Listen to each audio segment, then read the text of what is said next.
꼭 지켜주실 하나님의 크심을 믿으며 아이를 어쩔 수 없이 떠나보내야만 했습니다. 자신의 부족함과 한계로 인해서 아이를 떠나보내게 되면서 진정 아이의 참 부모이자 주인이신 하나님께 의지하는 것은 엄마로서는 결코 쉽지 않은 일입니다. 하지만 그 어머니의 이야기로 오늘 우리 찬양을 시작하려고 하는데요. 제가 먼저 이 찬양을 시작할 때 함께 아시는 분은 찬양하길 원하는데요. 하나님께 온전히 의지했던 그 여인의 마음을 우리가 이 시간 함께 이해하면서 우리의 삶 속에서도 참 주인이 되셔서 우리가 처한 어떤 상황 속에서도 우리를 인도하신 하나님을 우리가 이 시간 함께 찬양하길 원합니다. 우리 함께 찬양하도록 하겠습니다.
나보다 나를 잘 아시는 주님, 내가 주님을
감사합니다.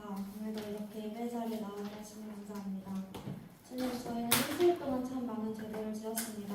어쩌면 일주일 동안 주님을 믿고 살았을 수 있습니다. 주님, 이 시간 그 마음을 고백하고 주님 앞에 나아옵니다. 저희 마음의 중심을 잡아주시고 지치지 않게 도와주세요. 날씨가 매우 더워졌습니다. 극참 없게 주님 도와주시기를 기도드립니다. 말씀하시는 목사님께도 오늘 도와주셔서 그 말씀을 가지고 저희가 일주일을 살아갈 수 있도록 도와주세요. 예수님 이름으로 기도드렸습니다. 아멘.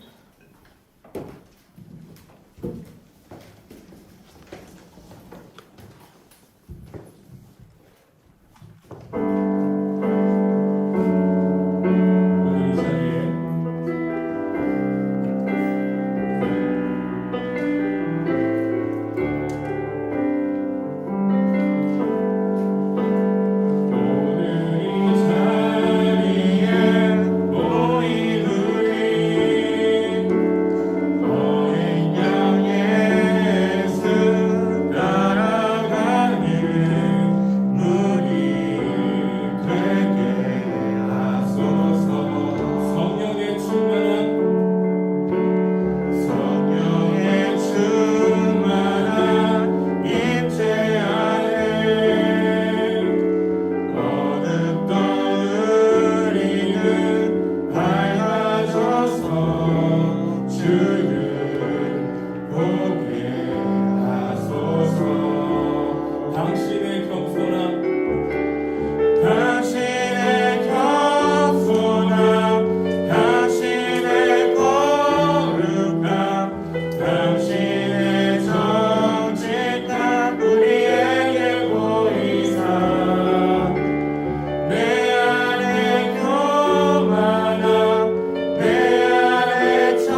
출애굽기입니다.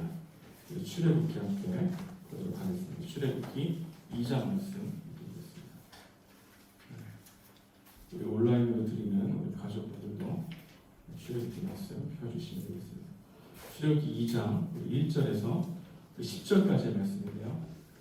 우리 함께 교독하겠습니다. 하나님의 말씀 받들어 읽겠습니다. 레위 가족 중 한 사람이 가서 레위 여자에게 장가 들고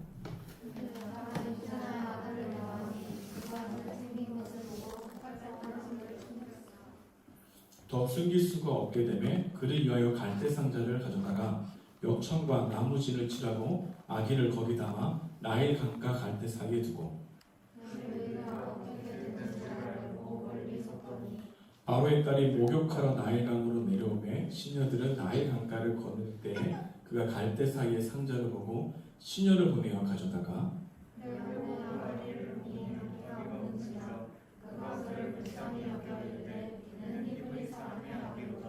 그의 누이가 바로의 딸에게 이르되 내가 가서 당신을 위하여 히브린 여인 중에서 유모를 불러다가 이 아이에게 젖을 먹이게 하리이까?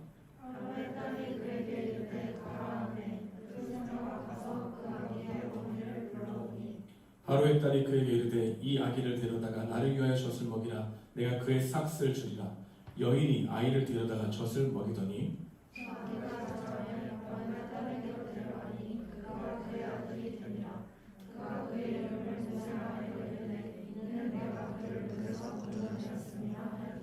아멘. 반갑습니다. 우리 시험 기간에도 주님 말씀 사모하고 예배드리는 여러분들을 축복합니다. 오늘 설교 제목은 맡기며 산다라고 하는 제목입니다. 맡기며 산다. 그리고 출애굽기 시작은 히브리 민족, 이스라엘 민족의 이민 이야기로 시작합니다. 이스라엘 백성들이 이 가나안 땅에 7년 흉년을 피해서 애굽으로 도망가죠. 야곱과 그의 가족들 70명이 애굽으로 가게 되었습니다. 근데 이 애굽에서 이 선조들이 또한 이 야곱이 얼마큼 있었는가? 야곱이 애굽으로 간 후에 약 400년간 애굽에 머물게 되었던 것이죠. 창세기 50장에 보게 되면은 야곱 다음에 요셉의 이야기가 나오죠. 요셉의 마지막 유언이 뭐였냐면 애굽에 오래 있지 말라. 애굽에서 나아오라. 이제 애굽에서 가나안 땅으로 돌아오라라고 하는 유언을 했습니다. 근데 그들은 그 말을 듣지 않았다는 것이죠. 창세기 50장 보면 이런 말씀이 있죠. 요셉이 그의 형제들에게 이르되 나는 죽을 것이나 하나님이 당신들을 돌보시고 당신들을 이 땅에서 인도하여 내사 아브라함과 이삭과 야곱에게 맹세하신 땅에 이르게 하시니 하고 하나님이 반드시 당신들을 돌보시니 당신들은 여기서 내 해골을 메고 올라오겠다 하였더라. 근데 그들은 가나안 땅으로 올라오기를 선택한 것보다 애굽에 머물기를 선택했다는 것이죠. 애굽은 풍요의 땅이었기 때문입니다. 한 해 농사를 지으면 2번의 수확물을 거둘 수 있는 풍요가 넘치는 땅이었죠. 우리 지난주에 설교 들었을 때 풍요만 있는 것이 아니라 평화도 함께 있었기에 많은 사람들이 애굽을 좋아했다는 것을 알 수 있습니다. 그들은 애굽의 그늘 아래 평안과 풍요를 누리며 살아가고 있었기 때문에 애굽을 벗어나기 싫었습니다. 잠시 머물러야 될 자리가 평생 머물고 싶은 자리가 되어버린 것이죠. 그들은 지나가야 될 자리를 머물게 된 모습을 보게 되는 것입니다. 우리 이 대목에서 알 수 있는 것이 있습니다. 뭐냐면 우리가 얼마나 풍요와 안전을 사모하는지 알 수 있는 것이죠. 또 한편으로는 동시에 풍요와 안전이 하나님을 얼마나 쉽게 잊어버리게 되는지도 알게 되는 겁니다. 그럼 풍요와 안전을 싫어하는 사람이 있을까요? 없을까요? 없죠. 그러나 풍요와 안전이 하나님께 받은 약속과 소명을 얼마나 쉽게 저버리게 하는지도 반드시 기억해야 한다는 것입니다. 하나님 안에 풍요와 안전이 있다고 믿고 싶지만 우리는 풍요와 안전만 얻고 싶지 하나님을 원하지 않는 우리의 죄성이 있기 때문에 영적으로 매우 위험한 상태가 될 수 있다는 것이죠. 여러분, 풍요와 안전은 좋은 겁니다. 그런데 우리가 그것을 감당할 수 있는 신앙이 없다면 그것은 우리에게 불행이 된다는 것이죠. 우리의 일상도 풍요와 안전이라고 하는 명목으로 하나님과 멀어지게 하는 자리들이 있습니다. 그것이 어디든 하나님과 멀어지게 되는 자리라면 지나가야 될 자리이지 머물러야 될 자리가 아닌 것이죠. 여러분, 풍요와 안전은 좋은 것이지만 그것에 마음을 빼앗겨 하나님과의 관계가 메말라 버린다면 우리 안에 여전히 애굽에 대한 미련과 환상에 젖어 있는 것이라 할 수 있다는 것입니다. 그래서 풍요와 안전, 보장된 곳, 눈에 보이기 매우 좋아 보이죠. 근데 하나님 보시기에는 좋은 것이 아닐 수 있다는 것이죠. 우리에게 좋아 보이는 환경이 하나님이 보시기에는 좋은 환경이다 아니다? 아닐 수 있다는 겁니다. 우리는 눈에 보이는 것만 생각하죠. 그리고 그거를 판단하고 결정합니다. 그래서 하나님과 멀어지는 상황과 환경이 될 가능성이 크다는 것을 알게 되는 것입니다. 그리고 환경이 인생을 만드는 겁니까? 아닙니까? 아닙니다. 그리고 그리스도인들이 믿는 것은 환경이 인생을 만드는 것이 아니라 하나님이 우리 인생을 만드는 줄 믿습니다. 하나님이 우리 인생을 만드는 것을 믿어야만 풍요와 안전을 우리는 다스릴 수 있다는 것을 알게 되는 것이죠. 야곱의 후손들은 가나안 땅을 가서 포기하고 풍요와 안전해 보이는 애굽에 있다가 더 이상 스스로 나올 수 없는 상황이 되었던 것이죠. 그들은 스스로 돌아갈 수 없었습니다. 왜냐하면 거대한 민족이 되었기 때문입니다. 야곱이 올 때만 해도 70여 명이었지만 이제는 400년이 지난 후에는 장정만 60만 명, 약 200만 명의 큰 민족으로 이루었기 때문에 그들은 함부로 옮길 수가 없었고 돌아갈 수 없었던 것이죠. 비록 이스라엘 백성들이 애굽에 눌러앉기로 한 것은 잘못한 것이지만 하나님께서는 그들의 수가 많아지게 한 것은 하나님의 신실하신 약속을 이루어 가시고 있었다는 것을 알게 되는 것이죠. 하나님이 하신 일은 이렇게 비밀스럽습니다. 하나님은 애굽의 풍요와 안전이 영원히 갇히지 않는다는 것을 깨닫게 하시면서도 하나님의 약속을 이루시는 하나님이십니다. 그러니까 그들은 지금 머물러 있으면 안 됩니다. 돌아가야 됩니다. 근데 그들은 돌아갈 마음이 없습니다. 풍요와 안전이 너무 좋은 겁니다. 그럼에도 불구하고 그들의 불순종에도 불구하고 하나님은 하나님께서 약속하신 신실한 약속, 내가 너희에게 많은 수를 주겠다. 그 약속을 이루어 가시는 걸 보게 되는 것이죠. 우리가 신실하지 않아도 하나님은 우리 삶 가운데 언제나 신실하신다는 것을 발견할 때 우리는 더욱 주님을 믿을 수 있다는 것을 알게 됩니다. 하나님 우리가 순종하든 순종하지 않든 선한 선택이든 악한 선택이든 그 선택을 통해서 하나님의 선한 계획을 만들어 가시는데 부족함이 없는 하나님이라는 것을 우리는 또한 발견하게 되는 것이죠. 여러분 이스라엘 백성들이 애굽에 머문 지 400년 지날 때 애굽의 왕실이 태도가 변하기 시작합니다. 요셉의 이야기는 이제 먼 신화가 된 것이죠. 이스라엘 백성들이 많아지니까 애굽의 왕이 불안하기 시작합니다. 위기감을 느낀 것입니다. 그래서 바로 왕은 강제 노역과 고단한 노동으로 그들을 억압하고 학대하기 시작했습니다. 그래서 그들은 그 억압과 학대를 통해서 애굽의 풍요가 별것이 아니다. 애굽의 풍요의 환상을 깨어뜨려 버리게 되었고 깨지게 되었던 것이죠. 여러분 우리들도 이스라엘 백성들과 같이 애굽의 풍요와 안전에 대한 동경이 있습니다. 우리는 이것만 있으면 취업만 한다면 이 정도 재산이 있다면 풍요와 안전이 영원할 것처럼 생각하는데 익숙합니다. 그러나 하나님은 우리가 가지고 싶은 풍요와 평화가 내 마음의 깊은 불만족과 불안감을 해결할 수 없다는 것을 분명히 알고 계십니다. 하나님은 우리가 우리의 깊은 갈망을 들어주시기 전에 하나님 그분 자신이 갈망의 대상이라는 것을 우리에게 먼저 알려주시기 원합니다. 이게 중요합니다. 하나님이 그분이 우리 자신의 갈망이 될 때 우리는 풍요와 안전을 다스릴 수 있다는 것을 배우게 되는 것이죠. 그렇지 않고선 우리는 풍요와 안전만 원하지 하나님을 원하지 않는다는 겁니다. 풍요와 안전을 향해서 기도하지 하나님이 풍요와 안전보다 위에 있다는 것을 믿지 않게 되는 것이죠. 여러분 바로왕은 위기감을 느꼈습니다. 그래서 여러 가지 억압 정책을 써왔지만 히브리 민족의 증가세를 잠재우지 못했습니다. 그 최후의 방책을 사용합니다. 그게 바로 오늘 본문의 시작이라 할 수 있습니다. 우리 출애굽기 1장 16절 함께 읽어보도록 하겠습니다. 시작. 이르되 너희는 히브리 여인을 위하여 해산을 도울 때 그 자리를 살펴서 아들이거든 그를 죽이고 딸이거든 살려라.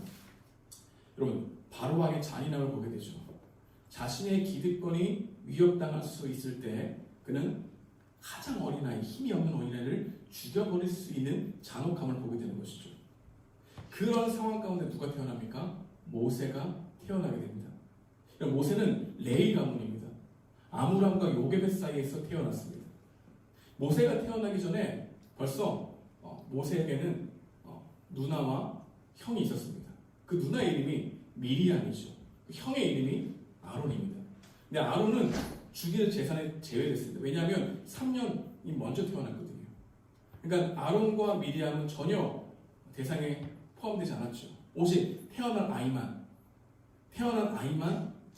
나일강에 버려지게 되는 위험한 상황에 놓이게 된 것입니다. 모세가 세상의 빛을 보기 전에 아므람과 요게벳은 여자아이가 태어나기를 간절히 바랬던 겁니다. 왜냐? 남자아이가 태어나면은 반드시 어디에다 버려야 됩니까? 나일강에 버려야 하는 끔찍한 것을 자기 손으로 해야 되기 때문입니다. 하지만 낳고 보니 아들입니다. 얼마나 절망스럽겠습니까? 얼마나 탄식을 내뱉겠습니까? 모세를 나일강에 던지지 않으면 아므람의 가문이 위험에 처하게 된다는 것은 자명한 사실입니다. 요게벳은 그렇게 할 수 없었습니다. 포기할 수 없었습니다. 여러분, 그 어떤 엄마가 아들을 포기할 수 있겠습니까? 아들을 나일강에 버릴 수 있겠습니까? 이 요게벳은 최선을 다해서 노력해봅니다. 석 달간 숨겼다고 합니다. 여러분, 석 달간 숨길 수 있는 것도 아기를 키워보면 알겠지만 기적이에요. 석 달간 아이가 우는 것을 막을 수 있습니까? 없죠. 석 달간 어떻게 하든 그 자체가 기적이지만 끙끙대면서 그 아이를 키웠습니다. 더 이상 키울 수 없게 된 것이죠. 요게벳 3개월 동안 뭘 했을까요?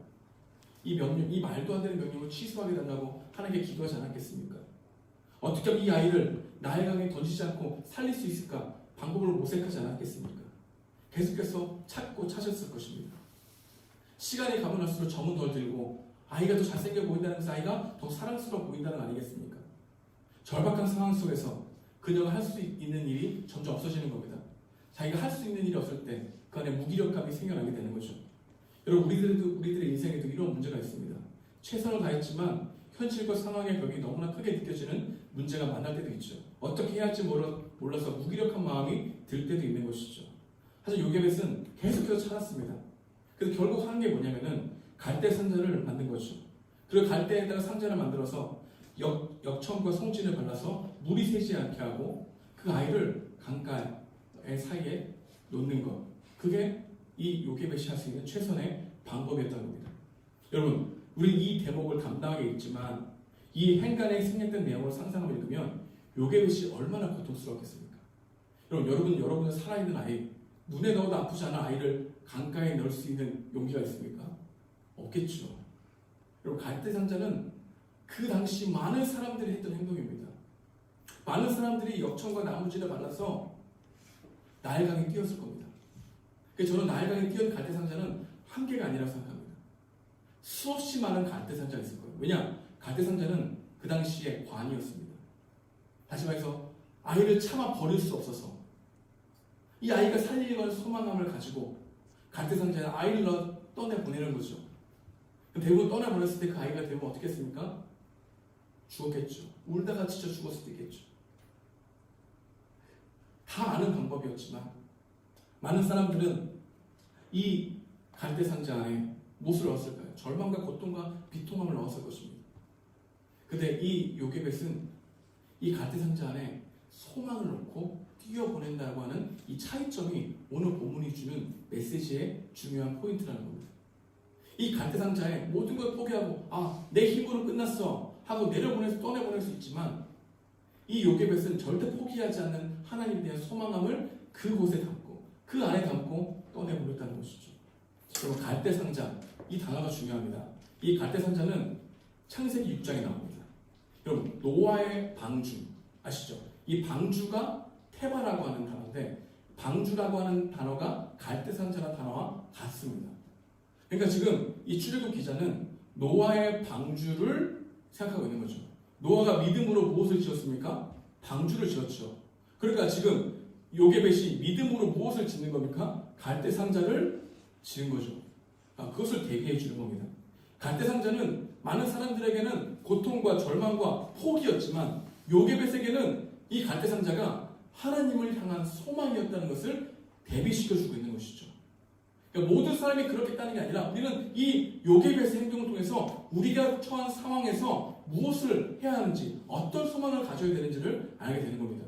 여러분, 우리가 알고 있는 이 방주와 갈대상자, 이 테바라고 하는 이 단어가 주는 의미가 뭐냐면은 여기는 동력도 없습니다.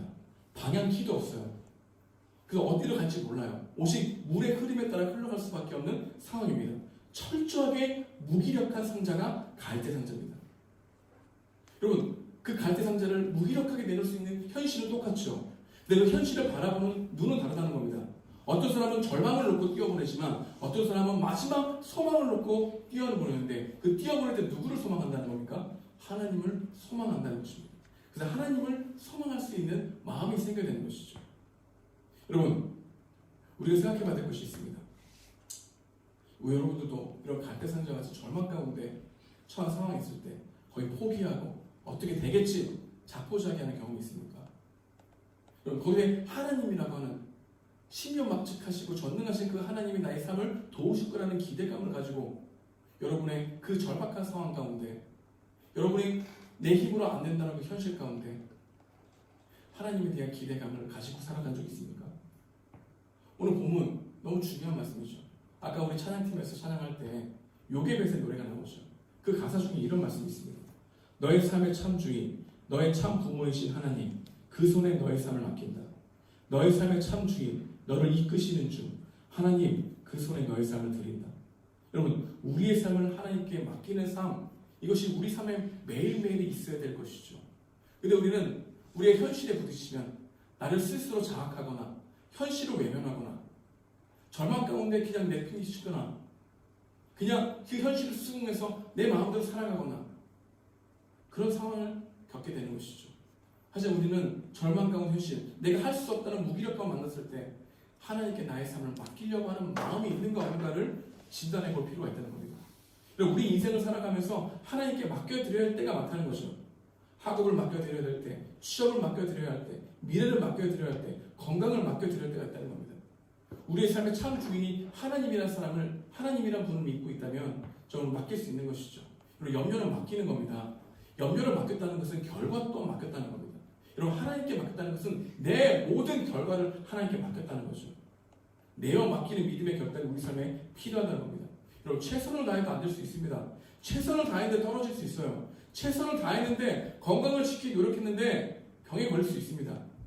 하지만 그런 결과가 우리를 더욱더 수렁으로 빠뜨리는 게 아니라 누구를 더욱더 의지하게 한다는 겁니까? 하나님을 의지하고 하나님께 나의 삶을 맡기게 된다는 거죠. 여러분, 하나님께 맡기는 삶은 최선을 다한 사람만이 맡길 수 있어요. 여러분, 최선을 다한 사람은 절박한 사람이에요. 자신의 힘으로 안 된다는 사실을 알게 된 사람이 최선을 다한 사람입니다. 여러분, 자신의 힘으로 안 된 사실은 최선을 다한 사람만 느낄 수 있는 무기력한 마음이에요. 여러분, 최선을 다했는데 안 된다는 것을 경험한 사람만이 누구에게 맡길 수 있습니까? 하나님께 맡길 수 있어요. 그렇지 않고 우리는 대부분 나의 힘으로 모든 것을 판단하고 모든 것을 해보려고 하죠. 우리 삶이 하나님 앞에 맡겨드리는 삶이 되길 소망합니다. 무엇보다도 맡겨야 돼요. 맡겨야 돼요. 우리의 간절함은 하나님께 맡기게 합니다. 간절한 소원일수록 하나님께 맡겨야 합니다. 왜냐하면 간절한 소원일수록 우상이 될 수 있기 때문입니다. 여러분, 간절한 소원일수록 집착이 되죠. 간절한 소원일수록 나에게 없다면 결핍이라고 생각합니다. 근데 역설적인 것은 간절할수록 하나님께 맡기지 못하는 우리의 마음이 많다는 겁니다. 여러분, 간절한 여러분 소원이 여러분 있잖아요.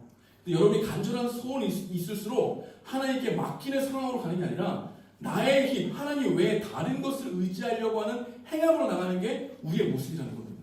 여러분, 하나님께 맡기는 삶은 그게 쉬운 게 아니에요. 누가 하나님께 맡길 수 있습니까? 내가 스스로 안 되는구나. 내가 노력해봤는데 나의 한계를 느끼는구나. 아, 하나님 어떻게 해야 됩니까? 라고 하는 무기력함을 경험해 본 사람, 하나님은 안 되는구나 생각하는 사람, 현실이 답답해서 그 어떤 것도 눈을 돌릴 수 없는 그런 사람만이 하나님께 맡길 수 있는 거예요. 여러분, 간절히 찾으려고 노력해보세요. 여러분, 그 끝 조금만 되잖아요. 계속해서 그 방법을 사용하는 우리들의 모습입니다. 성취를 경험하는 건 중요하지만 성취를 더 믿는 경험이 더 훨씬 많아요. 하나님 믿는 것보다 내가 이렇게 성취했어, 나 이 정도까지만 하면 돼 라고 하는 그 마음을 더 믿기 때문에 하나님께 맡길 여력이 없는 겁니다. 그 하나님께 맡기는 삶은 철저히 나의 무기력함을 경험해본 사람만이 하나님께 맡겨볼 수 있어요. 근데 하나님은 여러분에게 인생에 이런 길로 인도하신다는 거예요. 여러분, 우리가 하나님께 맡겨야 된다고 하는 것을 한 번도 느끼지 못한 인생이라면 아직 하나님과 관계 가운데 있지 않는 겁니다. 여러분, 여러분의 미래를 하나님께 맡기지 않으면 얼마나 우리는 현실에 대한 집착이 커져갑니까?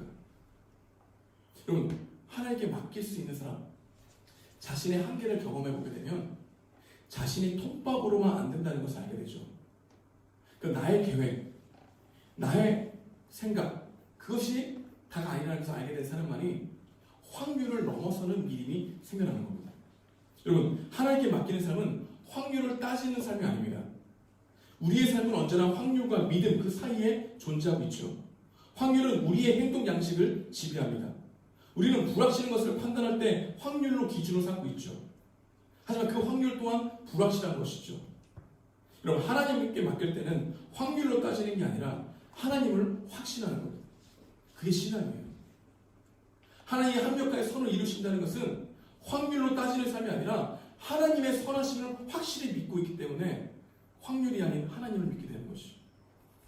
여러분 삶에 그런 모습이 있습니까? 여러분이 지금 하나님께 맡기고 있는 삶이 있어요? 여러분, 여러분의 정말 관계를 맡긴 적 있습니까? 여러분의 미래를 맡긴 적 있어요? 여러분의 건강을 맡기고 있습니까? 여러분의 관계를 맡기고 있어요? 여러분의 신앙생활을 하나님께 맡기고 살아가고 있습니까? 여러분, 맡기는 것은 어떤 심각한 문제만 나올 때가 아니라 매일매일 우리가 하나님께 맡기고 가는 거죠. 여러분, 생각해 보십시오. 현실적으로 생각해 보게 되면, 인간적으로 생각해 보게 되면 갈대 상자에 넣어서 강가와 갈대 사이에 띄어넣은 이 아이가 요게벳의 품으로 돌아올 확률이 얼마나 될까요? 여러분, 그 공주가 그 갈대 상자를 보고 관심을 기울일 확률이 얼마나 될까요? 공주가 노예인 히브리 남자아이를 바라보면서 안타까움을 느낄 확률이 얼마나 될까요? 여러분, 더 나아가 모세의 누이 미리암이 애굽의 공주 앞에 나아가 담대히 말할 수 있는 확률이 얼마나 될까요? 갈대 상자에 있는 아기가 요게벳에게 돌아갈 확률이 거의 없어요. 이것이 요게벳의 현실이지만 우리 삶의 현실이기도 합니다. 차마 버리지 못했던 소망과 그를 둘러싸고 있는 현실의 세계관의 간극이 우리 가운데 경험되어 있는 거죠. 하나님 믿고 싶어. 근데 현실에 보는 그 간격이 너무 크기 때문에 하나님께 믿음이 가지 않는 겁니다. 왜냐하면 우리는 또 어디로 향할까요? 확률로 언제나 따져가죠. 확률을 하나님보다 더 믿게 되죠. 여러분, 확률로 우리 인생을 살아가면 언제나 우리는 거기에 맞춰가죠. 하나님의 놀라우신 경험들을, 놀라우신 은혜의 능력들을 경험하지 못하는 경우가 많습니다. 여러분, 우리의 현실은 소망을 바다에 던져버리라고 얘기합니다. 절망의 시대 한가운데 사는 우리들은 너의 힘을 더욱더 믿지 하나님을 향한 기대를 바다에 던져버려.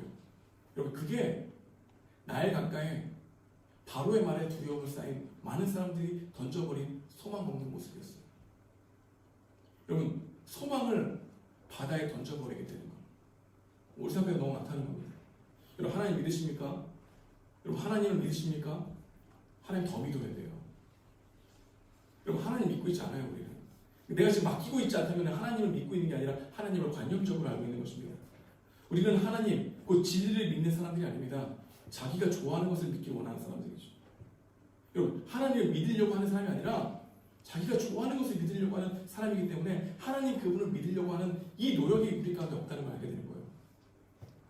여러분, 누가 하나님께 맡길 수 있습니까? 우리는 모든 것을 이해해야만 하나님께 맡길 수 있다고 생각합니다. 성경은 모든 것을 이해한다고 해서 하나님께 맡길 수 있는 인생은 없다고 말합니다. 여러분, 여러분들이 하나님을 다 이해하면 여러분이 하나님께 맡길 것 같아요? 여러분, 여러분들이 하나님이 여러분들에게 실질적으로 기적을 일으키면 여러분이 하나님 따라갈 것 같아요? 근데 왜 성경은 수없이 많은 기적을 보여주는 많은 무리들이 있었는데 왜 예수님이 십자가에 못 박혀 돌아가실 때는 아무도 따라가지 않죠? 왜 아무도 주님 따라가지 않죠? 오병이어를 경험하고 그 기적을 경험하고 귀신 들린 자가 내쫓는 것을 눈으로 직접 목격한 사람들이 왜 주님을 버리죠? 여러분, 우리는 하나님을 이해하고 어떤 신비한 체험을 하고 어떤 기적을 경험하게 되면 하나님을 따를 수 있다고 생각하는데 하나님 그렇게 따르는 게 아니라고 얘기합니다. 여러분, 여러분 가운데 하나님의 사랑이 분명히 깨달아 알게 해줘야만 하나님을 자발적으로 따를 수 있는 거예요. 여러분, 하나님을 다 알아야만 하나님을 따르는 게 아니라 하나님의 사랑을 경험해야만 하나님을 따를 수 있어요. 하나님의 사랑을 분명히 깨달아야만 하나님께 맡길 수 있어요. 하나님이 여러분 삶 가운데 모든 것을 아신다고 믿어야 되만 믿는 사람만이 하나님께 맡길 수 있는 것이죠. 그게 우리의 삶이라는 것입니다. 여러분, 오늘 본문에 보니까 확률을 넘어서는 인생들을 보게 되는 거죠. 요게 보십시오. 요게벳은 하나님이 어떻게 하실까 기대함도 있었지만 반면으로는 이게 정말 될까라고 하는 의심 또한 있었습니다. 여러분, 우리는 그 요게벳이 갈대상자를 그냥 강물 가운데 떠내려버렸다고 생각하죠. 성경은 그렇게 얘기하지 않아요. 그는 정말로 지혜로웠어요. 어떤 지혜가 있었냐면은 바로의 공주가 목욕하러 온다는 것을 알고 있었습니다. 근데 이 목욕은 그냥 목욕탕에서 목욕하는 걸 얘기하는 게 아니에요. 나일강은 애굽 신의 굉장히 신성한 물이었거든요. 그러니까 주술적인 행위가 있는 거야. 그러니까 주술적으로 행위를 매번 반복적으로 하는 예배처럼 드리는 이 의식을 하고 있다는 것을 이 요게벳이 알고 있었던 겁니다. 그래서 그는 전략을 짠 거예요. 남들은 다 갈대 상자를 강가에 떠내려 보냈지만 그는 떠내려 보낸 게 아니라 마지막 최선을 다하는 곳이 뭐였냐면은 이 애굽의 공주가 의식을 하러 오는 그 거리에 어느 한 장소에 갈대 상자를 놓은 거예요. 왜냐면 이 아이를 발견하면 두 가지가 있겠죠. 하나는 그 아이를 불쌍히 여기던가 아니면 그 아이가 관심 없이 들어가던가. 그럼에도 불구하고 그녀가 그렇게 할 수밖에 없었던 것은 더 이상 자신이 데리고 있을 수 없기 때문인 거죠. 근데 철저히 거기 소망을 담았죠. 하나님, 저 아이를 불쌍히 여기십시오. 이 아이를 볼 때 그 아이를 어떤 사람이 발견하든 불쌍히 여기를 받아서 이 아이를 건져내게 해주십시오. 근데 누가 봐야 됩니까? 누가 바로의 명령을 얻을 수 있습니까? 유일하게 딱 한 사람이에요. 바로의 딸. 그 딸만이 바로의 명령을 어기고 그 아이를 자신의 양자로 삼을 수 있는 거죠. 어쩌면 이 요게벳은 그것이 상상인지도 몰라요. 하지만 그 생각은 상상에 불과했죠. 아니야. 지금까지 수없이 많은 갈대 상자를 보았을 거야. 지금 의식을 행하고 있어. 그 가운데에 그 갈대 상자에 나오는 이 시체 썩은 냄새가 너무 자신의 마음을 싫어할 것 같아서 아예 보지도 않고 갈 수도 있을 거야. 라는 그런 의심과 그런 합리적인 생각이 안 들었겠습니까?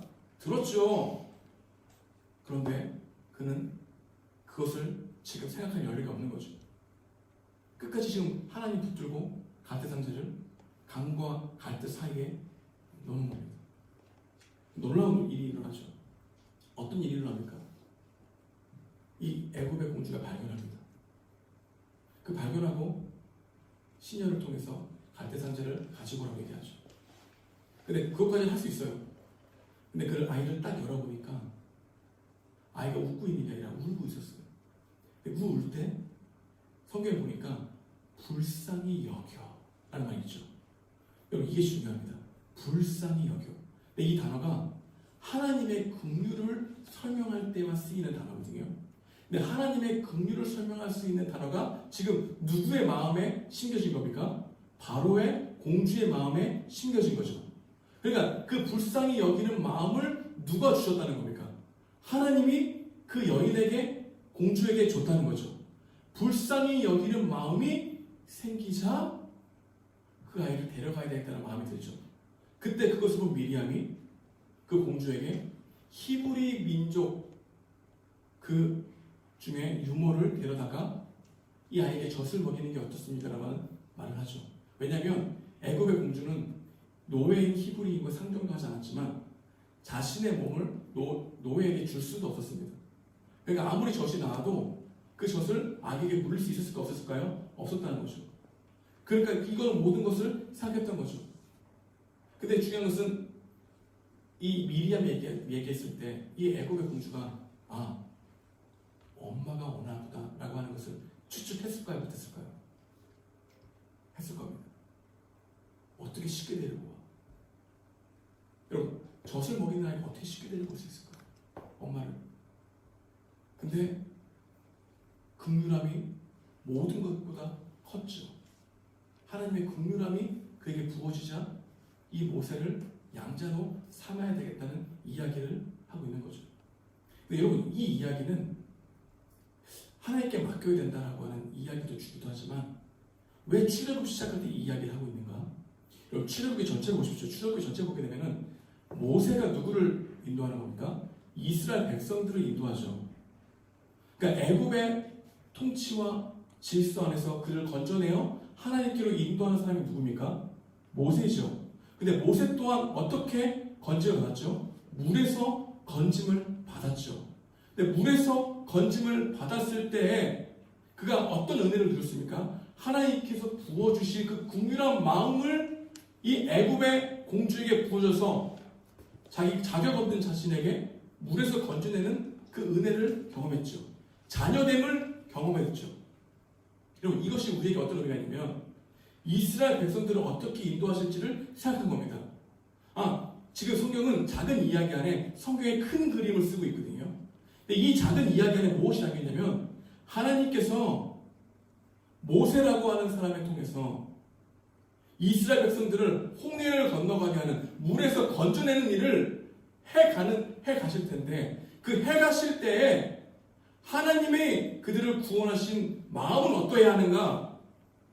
긍휼한 마음, 불쌍히 여기는 마음으로 그들을 구출하셨다라고 하는 하나님의 마음이 담겨져 있는 본문이라는 거예요.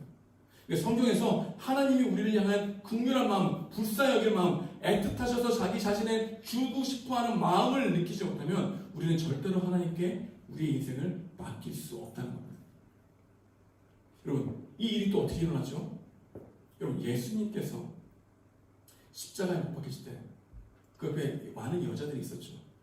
그 중에 예수님의 어머니 마리아도 있었죠. 마리아가 내어줬을 때 예수님이 십자가에 못 박혀 고통 당하셨죠. 근데 그 고통이 우리를 구원하는 일이 일어났죠. 그 고통으로 인하여 우리가 하나님의 양자됨, 자녀됨을 경험하게 된 것이죠. 성경은 딱 한 가지 얘기를 하고 있는 겁니다. 어떤 이야기입니까? 하나님의 긍휼하심이 물에서 건져낸 모세처럼 너희를 건져냈다면, 너희를 자녀 삼아주셨다면, 너희를 정말 사랑하는 아들인 예수님을 주셨다면 그 하나님이 모든 것을 주셨는데 그 모든 것 주신 하나님께 너희가 모든 것을 맡길 수 있는 것은 당연한 것 아닌가? 이렇게 물어보고 있는 겁니다. 여러분, 모든 것을 쏟아부으신 하나님께 우리가 그분을 사랑하고 그분을 의지하고 그분께 나의 삶을 맡기는 것은 당연한 거 아닙니까? 근데 우리는 그렇게 생각하지 않죠. 여러분, 여러분께 맡겨질 게 무엇입니까? 여러분이 여러분의 걱정을 갈대상자에 담아 물에 띄어보내야 될 것이 무엇입니까? 우리에게 분명히 이런 것들이 있다는 겁니다. 여러분, 우리 노력으로 안 되는 우리 인생 가운데 우리 수고 애씀이 하나님께서 이루신다는 것을 믿는 사람만이 여러분의 인생을 하나님께 맡길 수 있죠. 여러분, 지금 맡길 수 없는 것, 맡겨야 된다는 이 사실이 크게 다가오지 않을 수도 있습니다. 여러분, 조금만 여러분의 삶에 뒤틀려 보십시오. 조금만 여러분의 삶에 문제가 생겨 보십시오. 조금만 여러분 삶에 불안만 느껴보십시오. 얼마나 내 힘으로 안 되는 일들이 얼마나 많은지를 알게 될 겁니다. 여러분, 관계 가운데 여러분의 힘으로 되는 게 있습니까? 여러분, 여러분이 취직될 때 여러분의 힘으로 들어가는 게 있습니까? 우리의 수고와 애씀 뒤에는 하나님의 일하심이 있는 거죠. 하나님께 맡길 수 있는 사람이 누구일까요? 여러분의 한계를 경험해 본 사람이에요. 여러분이 스스로 할 수 없다는 한계, 내가 건강을 스스로 건강해질 수 없다는 것을 경험해 본 사람만이 죽음을 이기신 이 부활하신 주님에 대한 소망함이 커지는 것처럼 하나님 우리를 성공과 성취로 향하게 하는 하나님이 아니라 날마다 하나님을 붙들고 하나님께 맡길 수 있는 인생의 길로 여러분을 인도하시는 게 복된 길이라는 게 성경이 말하고 있는 진리예요. 여러분, 하나님 여러분들이 여러분이 생각하는 성공의 길로 인도하시지 않습니다. 여러분이 성공의 길로 가고 풍요와 안전을 얻는데 하나님과 점점 거리가 멀어지면 그건 풍요와 안전이 아니라 비극인 거죠. 근데 우리는 풍요와 안전을 하나님이 주셨다라고 하는 생각을 믿고 있지 하나님 그분 자체를 믿고 있지 않죠. 그러니 하나님께 맡기지 않아요. 여러분, 인생에 하나님께 맡기지 않을 것 하나도 없어요. 모든 걸 맡겨야 돼요. 매일매일 삶을 맡겨야 되는 거죠. 여러분이 하나님에 맡기려고 하는 마음이 없다? 교만함이 올라오는 겁니다. 겸손함은 더 맡기는 거예요. 내가 스스로 하나님 앞에 겸손하겠습니다. 이게 겸손함이 아니에요. 하나님이 말씀하시는 거예요. 성경이 말하는 겸손은 뭐냐? 하나님께 더 의지하는 거예요. 하나님께 더 맡기는 거예요. 하나님께 내 삶을 더욱더 드리는 거예요. 그러니까 맡기는 삶의 동력이 뭘까요? 기도예요. 여러분 기도하는 제목을 보게 되면 내가 진짜 맡기고 있는지 안 맡기고 있는지 볼 수 있어요. 여러분의 기도 제목이 무엇입니까? 근데 여러분 기도하고 그것을 정말 하나님께 맡기고 기대하고 하나님께서 하실 일을 소망하며 문제를 바라보십니까? 안 할 수 있다는 거죠. 우리가 대부분 기도 제목이 풍요와 안전이지. 대부분 우리의 기도 제목이 풍요와 안전입니다. 그래서 절박함이 없어요. 하나님에 대한 절박함이 없어. 이게 우리의 비극이야.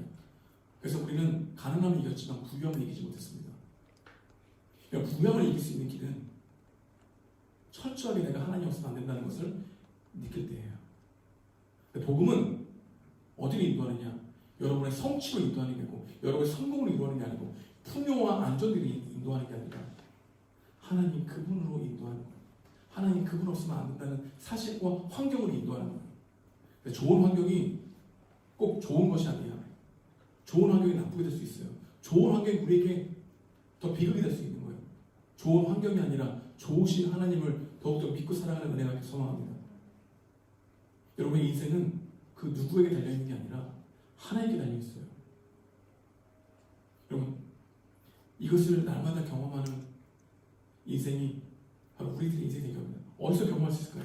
성경은 모든 절망 가운데 하나님 아니면 안 됩니다라고 하는 그 고백이 이야기에 나와 있잖아요.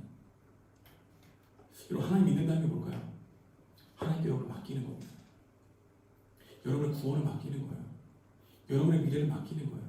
여러분, 맡긴다고 최선을 다하지 않는 게 아니라 누가 맡길 수 있다고요? 최선을 다해본 사람을 맡길 수 있다고요. 누가 맡길 수 있다고요? 최선을 다했는데 절망해본 사람이 맡길 수 있다고요. 누가 맡길 수 있다고요? 내가 노력을 다해봤는데 건강을 잃어버린 사람만이 하나님께 내 건강을 맡길 수 있다고요.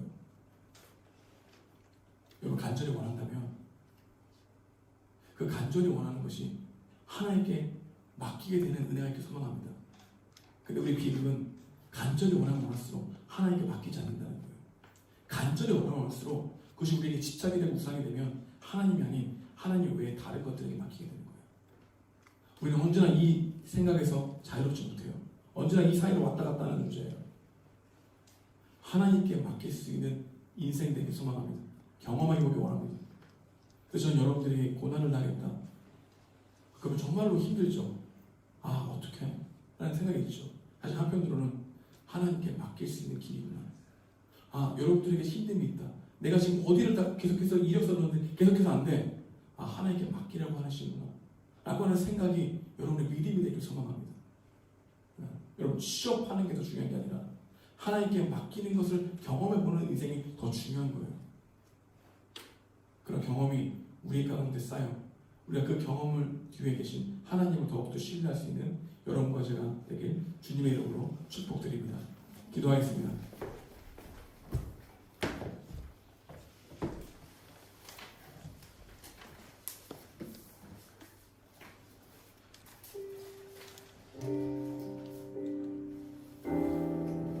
여러분, 하나님께 맡기는 사람은 기도하게 됩니다. 여러분, 지난 한 주간의 하나님과의 교제, 곧 기도가 얼마나 있었는지를 생각해 보십시오. 그럼 여러분 알게 될 겁니다. 아, 내가 맡기는 정도가 어느 정도인지, 내가 하나님을 믿는 정도가 어느 정도인지. 우리에게 수없이 많은 갈대 상자가 있습니다. 그 안에 절망과 탄식과 비통함을 넣어 떠내보려고 하는 그런 문제들이 우리 안에 현실에 있습니다. 여러분의 취업을 주님께 맡기고, 여러분의 믿음을 주님께 맡기고, 여러분의 관계를 맡기고, 좋은 것일수록, 간절히 원하는 소원일수록, 내가 지금 집착하고 있는 것일수록 하나님께 맡겨야 됩니다. 하나님께 맡기는 사람은 손에 쥐고 있는 것을 내려놔야 돼요. 손을 펴야 합니다. 손을 피고 하나님을 바라봐야 합니다.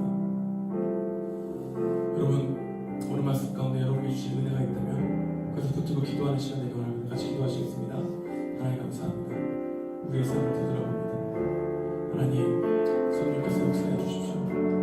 하나님께 맡기지 못하는 우리들의 인생, 우리 너무나 조급합니다. 염려를 맡기지 못하여 언제나 염려 안에 갇혀있는 우리들의 인생을 보게 됩니다. 하나님께서 맡기지 못할 것이 무엇이겠습니까? 하나님께 내어 맡기게 하시고 내어 드릴 수 있는 우리들의 믿음 될 수 있도록 도와주셨길 원합니다. 성령께서 역사해 주십시오. 하나님, 시험 공부를 최선을 다하되 결과를 하나님께 맡길 수 있는 우리 청년을 내게 하시고, 하나님 열심히 이력서를 쓰고 하나님 시험을 하려고 할 때에도 하나님 최선을 다한 후에 하나님께 결과를 맡길 수 있게 하시고, 되든 되지 않든 우리의 수고가 있으면 완성되시는 하나님을 의지하며 하루하루를 살아가게 도와주셔서 내일의 염려로 오늘을 망치는 인생 되지 않게 하시고, 날마다 부어주시는 은혜로 말미암아 살아갈 수 있는 청년들 되기 원합니다. 이들이 무엇을 가지고 있든지 무엇을 원하든지 그 그것이 하나님보다 앞서지 않게 도와주십시오. 하나님 안에 모든 것이 있음을 발견할 수 있도록 도와주셔서 이들 가운데 그리스도만 남을 때까지 하나님 안에 모든 것이 있다는 그 풍요로움을 경험할 때까지 하나님 이들 가운데 삶 가운데 인도해 주셔서 이들의 삶을 하나님께 맡길 수 있도록 이들 삶 가운데 역사해 주시고 주관하여 주시고 구속하여 주셔서 하나님 이들을 그냥 내버려 두지 마셔서 하나님 맡길 수 있는 인생 하나님 아니면 안 된다고 고백하는 우리들의 인생 될 수 있도록 하나님 역사하시길 간절히 바라고랍니다. 하나님 도와주시옵소서. 이끌어가여 주시옵소서. 자, 기도하겠습니다. 가슴에 손을 얹어주시면 제가 여러분을 위해서 축복하며 기도하겠습니다. 하나님, 날마다 버거운 삶입니다. 날마다 나의 한계를 경험하면서 우리는 더 높은 목표를 세웁니다. 그리고 그 목표에 나를 맞춥니다. 그리고 그 목표가 되지 않으면 절망합니다. 그리고 그 성취를 하지 못하는 것에 온갖 핑계를 다 갖다 댑니다. 다음에는 할 수 있어 라고 하는 희망을 불어넣기도 합니다. 언제나 우리는 우리 삶 가운데 내 힘을 의지하려고 하는 마음이 훨씬 큽니다. 풍요와 안전을 원하는 우리의 마음도 있습니다. 그것을 내 힘으로 쟁취하려고 하는 모습이 있습니다.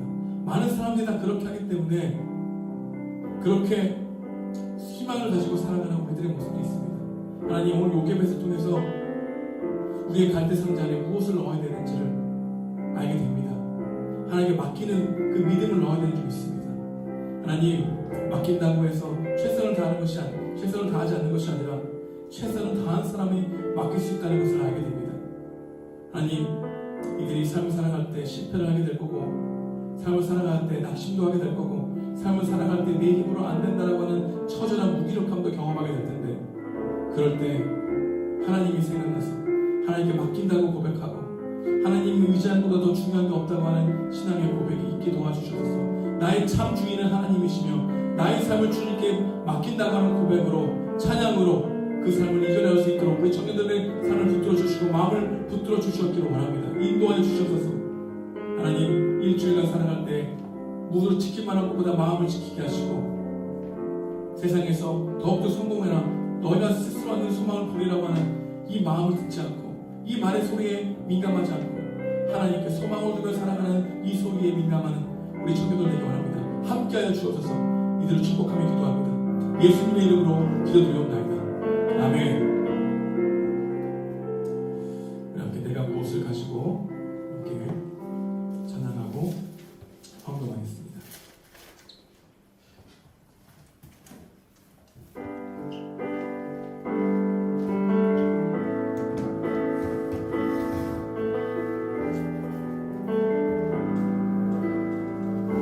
내가 무엇을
걱정하지 않게 하시고 자급자족하게 하시고 무엇보다도 자족하는 마음을 허락하셔서 하나님, 우리 삶 가운데 하나님의 우리 인도하시고 부어주신다는 것을 더욱 믿음에 살아갈 수 있는 우리 청년들에게 인도하여 주시옵소서. 이념을 원하지 않고 나눔을 원하게 하시고 독점을 원하지 않고 더욱더 그것을 흘려보낼 수 있는 그런 하나님 나라 가치를 중요하게 여기며 살아갈 수 있는 우리 청년도 될 수 있도록 인도하여 주시옵소서. 하나님, 날마다 맡기지 않냐면 우리는 하나님이 아닌 다른 곳에 내 인생을 맡기게 되는 줄 압니다.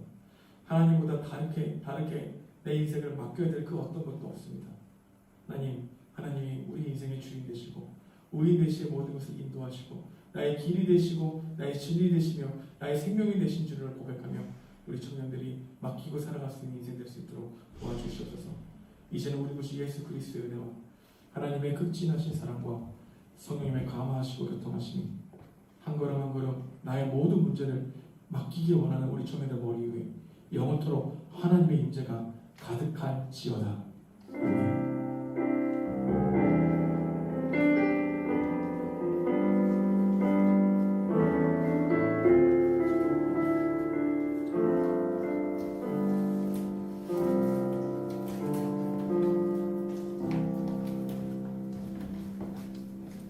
안녕하세요. 확실히 시험 기간이네요. 다들 너무 더우시죠? 아무도 없어요. 사실 여기 저밖에. 더우시죠? 네. 힘드시죠? 힘내세요. 광고 시작할게요.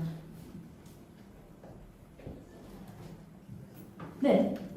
일단 항상 하는 광고고요. 먼저 예배, 오늘도 시험 기간인데도 같이 모여서 예배 드릴 수 있어서 너무 좋고 예배에 나오신 모든 여러분들 환영합니다. 혹시 처음 오신 분들 있을까요?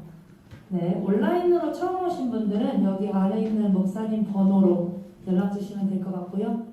오프라인으로 오신 분들은 네, 알겠습니다. 다음입니다. 예배 후 가족 모임 있는데요. 즐거운 교제 되시고 영수증은 오늘 회개가 많아서 만약 저 마주치면은 저한테 주시면 되시고요. 상단에 이름, 계좌번호, 항목 꼭 적어서 주시면 감사할 것 같습니다. 그리고 또 월요일부터 저희가 목요일까지 도서관을 하고 있잖아요. 그래서 월요일에 다시 도서관을 개관합니다. 박수! 너무 좋습니다. 월요일 밤 8시 만나뵙겠습니다. 자, 돌아온 영동 도서관 기말 첫 주차 개관했는데요. 저기 이쪽 가운데 보시면은 주원이 옆에 빡빡이 한 명 있거든요. 사모니가 군대를 갔습니다. 서리서문 없이 조용히 가버렸네요. 네, 학대 감사하고요. 저 위에 있어요. 네, 거기 머리 깎아. 네, 기철이죠. 서원아, 예배 꼭 드려라. 이러면서. 네, 오늘 이렇게 첫날이고요. 6월 8일 월요일에 레원이, 다이의, 석현이, 경록이, 세영이, 채연이, 은희, 의준 오빠, 주영이, 다운이 이렇게 함께 해줬습니다. 와. 제 생각에, 아이고, 박수 감사합니다. 제 생각에 기말이 시간이 진짜 엄청 퍼져 있고, 이미 끝난 친구도 있고, 막 20 며칠까지 하는 친구도 있어요. 그래서 좀 중간고사처럼 이렇게 빡 하진 않았는데, 네, 다음 한번 넘겨볼까요? 9일. 박예빈, 박래원, 최다혜, 문경록, 이세영, 박재현, 조은, 지주영, 정다은, 문소영. 오, 박수. 네, 이틀 차에도 보이는 이름들이 좀 있고요. 다음날 10일은 레원, 다혜, 채연, 조은, 주영, 동혁 이렇게 참여했었습니다. 참고로 제가 10일에 시험을 쳤어요. 10일 오후 6시에 시험을 치고 이제 뻗어버려가지고 못 들어갔는데 그 다음날 끝이에요. 네, 목요일까지 했기 때문에. 근데 아마 금요일에 주영이가 새벽반 달릴 사람 오라고 올려가지고 한 것 같은데 잘 했나요? 되게 온 것처럼 고개 끄덕이길래 저는 뭔 줄 알고. 네, 이렇게 이번 주도 할 예정이고요. 아마 이번 주까지 하거나 시험이 더 있는 친구들 있으면 추가할 것 같아요. 그래서 의견 주시면 감사할 것 같고요. 더위 조심하시고 휴가철이죠. 건강 조심하시고 다음 주에 만나요. 안녕.